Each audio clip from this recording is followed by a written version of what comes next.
For 2 decades, Africa has spoken in one voice, demanding justice, equity, and representation in the highest organ of global governance. This demand, however, continues to be ignored, deferred, or endlessly debated to the detriment of both Africa and the legitimacy of the United Nations itself.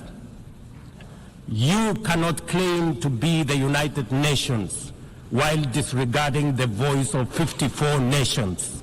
It is not possible. Africa is no longer willing to wait on the margins of global governance while decisions about peace, security, and development are made without our understanding, without our perspectives, and without our voice. Africa's exclusion is not only unacceptable, unfair, and grossly unjust, it also undermines the very credibility of the United Nations, this organization. Africa dominates most of the Security Council agenda, provides some of the largest contingents of UN peacekeeping forces, and bears the heaviest costs of instability. Yet we remain the only continent without a permanent seat at the main table where decisions about our destiny are made.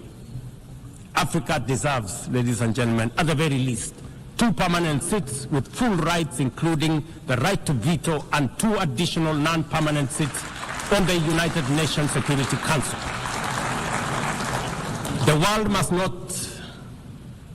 must understand that reforming the Security Council is not a favor to Africa or to anybody. It is a necessity for the United Nations' own survival.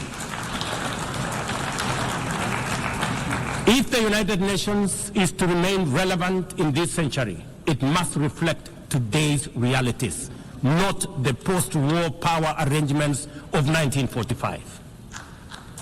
Madam President, despite the stated and evident weaknesses of the United Nations, it still remains humanity's best chance at global solidarity.